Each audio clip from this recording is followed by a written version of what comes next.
Bismillahirrahmanirrahim. Setelah itu nggak berdiri lagi. Nah, kalau posisi ngeprok itu kan enak memang, tapi kalau untuk bangkit lagi agak susah. Nah, itu salah satu hikmahnya. Fana sabah ayyakuna ala hay'atil mustawfis bi khilafil akhir falaysa ba'dahu amal. Berbeda dengan duduk yang terakhir, falaysa ba'dahu amal. Tidak ada aktivitas setelahnya. Fana sabah ayyakuna ala hay'atil mustaqir.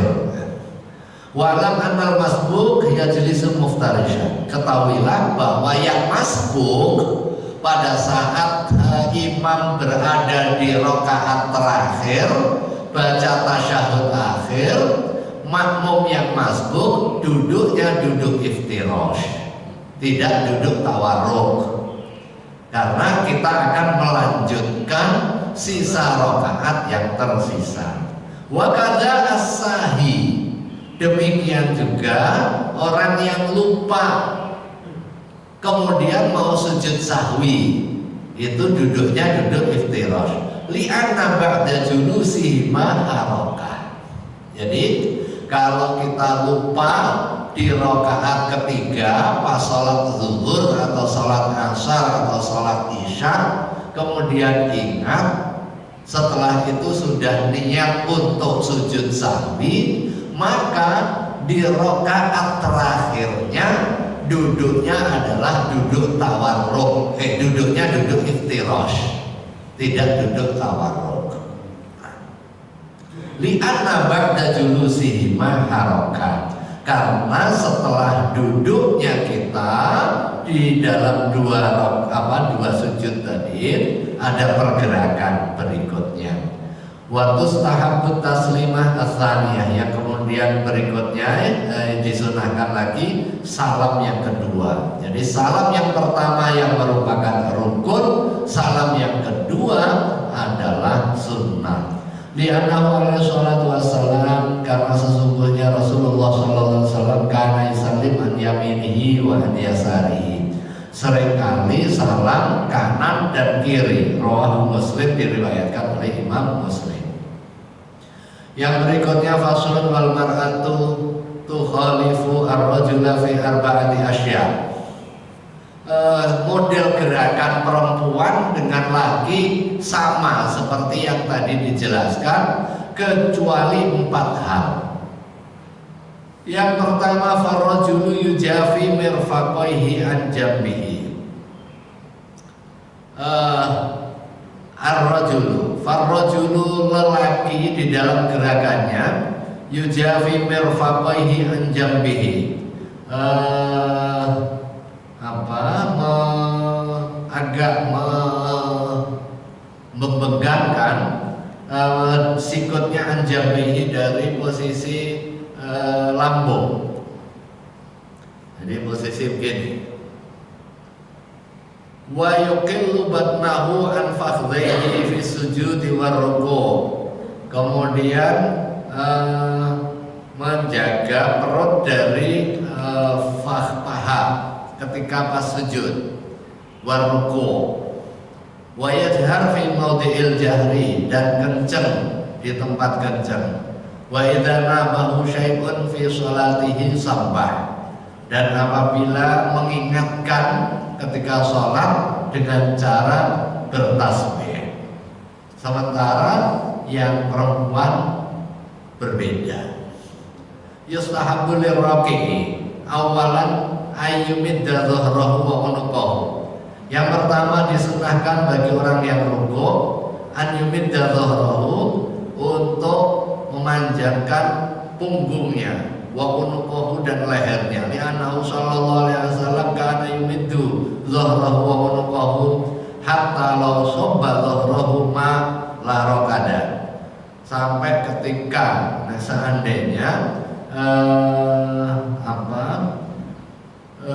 seseorang menuangkan air di punggungnya, itu airnya diam.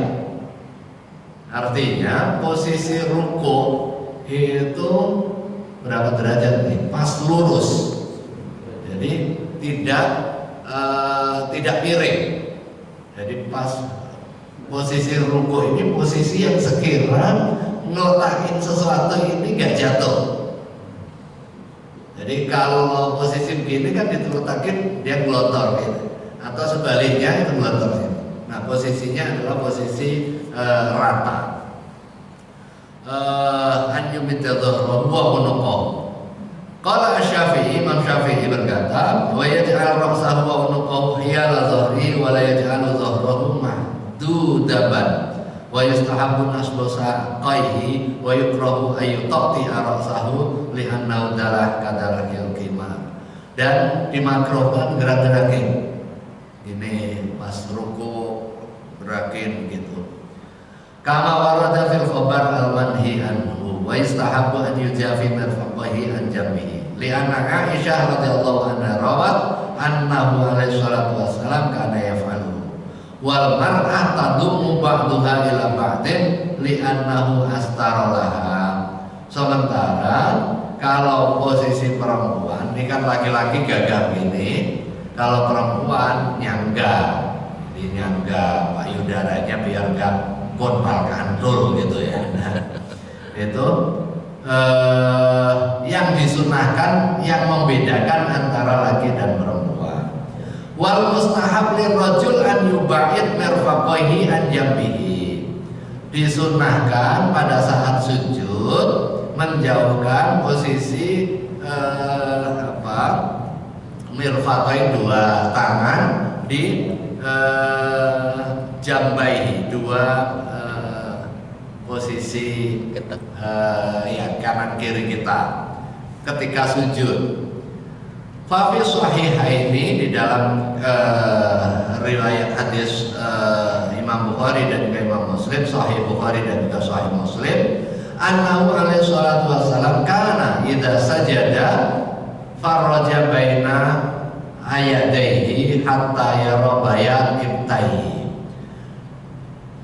Rasulullah SAW ketika sujud, apabila sujud, faraja baina yadaihi, mengangkat antara dua tangan, hatta yura, sampai begitu kelihatan bayat ibtaihi, putih ketek gitu dan kelihatan gitu.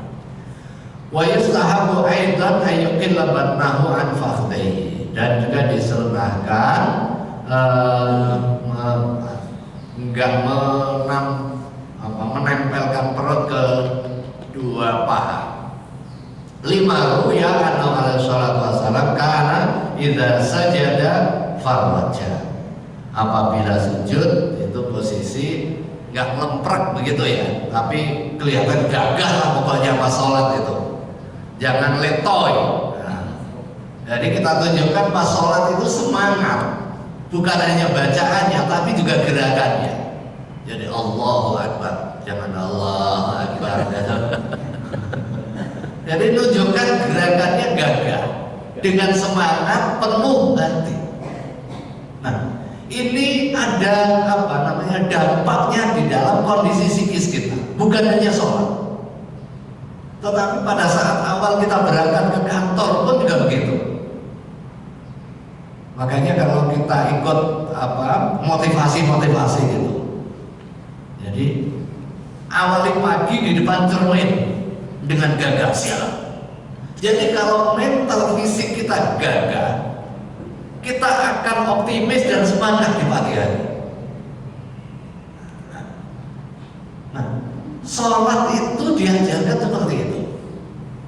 Jadi tanpa harus ikut motivasi, sebenarnya yang bayarnya mahal, yang hasilnya ya itu juga. Sholat ini bisa menginspirasi dan memotivasi kita untuk hidup semangat jika dilakukan dengan gerakan-gerakan yang dicontohkan oleh baginda Rasulullah SAW. Niat Allahu Akbar dibawa dengan semangat pikiran kita dan dituangkan dalam gerakan fisik kita, karena gerakan fisik kita akan mempengaruhi mentalitas kita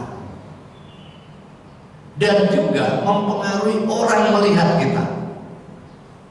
Ini mempengaruhi orang melihat kita. Makanya di pagi hari sudah siap, saya sudah rapi, gitu kan. Dia ngomong sendiri itu. Dulu pernah ikut motivasi ya isinya itu. Setiap pagi berada di depan cermin bahwa saya rapi, saya siap. Ini kan soal mental yang diekspresikan di dalam gerakan. Dan optimisme muncul dengan bimbingan fisik kita. Saya siap memulai kerjaan. Dengan begitu kita mau wawancara, pada saat mau promosi atau apa, kita masuk ke ruangan pada saat dipanggil, itu kan nata mental dengan gerakan diatur, dek dek dek dek, itu akan menambah kepercayaan diri, dan itu orang menilai pada aspek mentalitas kita, akan berpengaruh kepada self confidence kita. Nah, demikian juga masalah ini gerakan-gerakannya yang didasarkan kepada hadis baginda Rasulullah SAW mengajarkan spirit optimisme dan juga akan berpengaruh kepada kesehatan baik fisik maupun mental. Jadi jangan melimpret, ini kan tadi itu berarti mulai dari takbir Allahu Akbar, itu gerakannya kedua tangan ada di samping kanan kiri telinga, ini kan berarti posisi begini. Kalau loyo kan beginilah setidaknya tetap. Tapi kan diminta keluar nih ketek. Demikian juga sujudnya juga.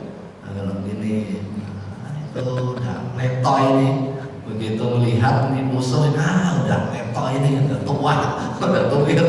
Nah, kalau tua masih gagah kan orang takut juga, kira-kira begitu. Nah, demikian juga pada saat sujud. Jadi pada saat sujud, jadi kalau sujudnya nahan semua, ini berarti udah gak kuat ini. Tapi kalau di dalam pergerakan kita menunjukkan kekuatan, maka akan ada kekuatan. Nah, itu kan kekuatan pertama itu ada di pikiran kita. Kalau kita konsentrasinya, aduh ini gak kuat, enggak kuat udah. Atau setidaknya konsentrasi pikiran kita akan berbincang, kenapa ya saya nggak kuat. Konsentrasinya begitu. Tetapi kalau kita berbincang, nih kuat saya. Konsentrasi otak kita, bagaimana kita menambah kekuatan, bagaimana menambah kekuatan biar kuat. Konsentrasinya adalah kuat. Ini berkorelasi dengan hadis qudsi. Hadis qudsi itu hadis yang redaksinya langsung dari Allah Subhanahu wa taala. Pentingnya optimisme itu. Ana inda dhanni 'abdi bi. Ana, kata Allah Subhanahu wa taala, inda dhanni 'abdi bi. Mengikuti prasangka hambaku kepadaku. Jadi kalau prasangka kita kuat, ya Allah beri kekuatan. Tetapi kalau prasangka, aduh ini sebentar lagi gelap, saya nggak mampu. Waduh, anak ini lagi kuliah, saya kan susah ini. Jadi susah. Tetapi kalau optimis begitu ada anak mau kesempatan kuliah ke luar negeri, dukung. Oh, silakan. Insya Allah ada jalannya. Nah, optimisme melahirkan kemudahan, karena itu jadi Allah Subhanahu wa taala. Tapi ya dengan ikhtiar. Yang terakhir, wa auratul rajuli. Nah, ini bab soal yang tadi aurat tadi. Wa auratul rajuli ma baina suratihi wa rukbatihi. Aurat laki-laki itu antara pusar dan dengkul, lutut. Ai hurran kana abdan. Mau merdeka atau budak auratnya sama. Musliman kana au zimmiyan. Muslim atau kafir dhimmi. Tuh, kafir dhimmi ada auratnya, iya, lama. Liqauli sallallahu alaihi wasallam li jarhat wa huwa bijim wa ha maftuhatan. Jarhat wa dal muhmalah. Ghatti fakhdaka fa innal fakhda auratun. Tutup pahamu karena paha itu aurat. Qala at-Tirmidzi hadis hasan wa qalu ma baina suratihi wa rukbatihi. yukhadhu minhu anna surrah wa rubbah laisata minal awrah wa huwa kadzalika ala sahih alladzi nassa alaihi asy-Syafi'i. Udel dan dengkul keduanya nggak masuk aurat menurut pandangan yang sahih. Nah ini. Tapi kalau kepentingan hati-hati, fa aurat wa fi shalah jami'u badaniha illa wajhi wal kafain. Untuk yang perempuan, auratnya di dalam sholat seluruh anggota badan kecuali wajah dan dua telapak tangan, zohran wa batnan, bagian depan dan belakang. Artinya kalau perempuan sudah pakai baju lengkap dengan jilbabnya, kakinya juga sudah tertutup, kemudian mau sholat nggak harus pakai mukena. Jadi wah itu sholat nggak pakai mukena nggak sah. Intinya bukan mukenanya, tetapi intinya nutup auratnya. Mau mukena kayak mau nggak kena. Pakai sarung nggak pakai sarung boleh, tetapi kuncinya menutup aurat. Apa patokan nutup aurat itu? Yang pertama tadi apa yang ditutup, jadi seluruh tubuh kecuali wajah dan dua telapak tangan. Itu yang perempuan. Kalau yang laki antara pusar hingga lutut. Nah, tata cara menutupinya yang pertama tidak transparan, ya. Ini nutupin sih, tapi pakai kainnya kayak kain kaca, nutup, tapi transparan, nggak sah. Tidak menampakkan lekuk tubuh, nggak kaca sih, gelap sih, tetapi full press body.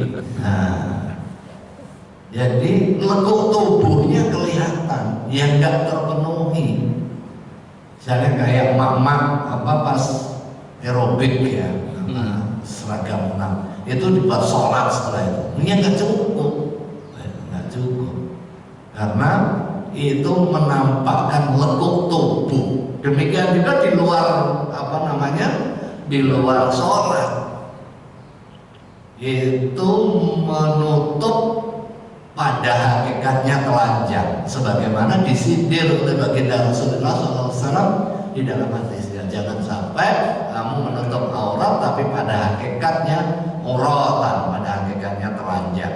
Dengan dua kondisi tadi, nutup tapi transparan. Jadi pakai pakaian yang sangat tipis gitu sehingga kelihatan dalemannya. Demikian juga untuk laki, gitu kan.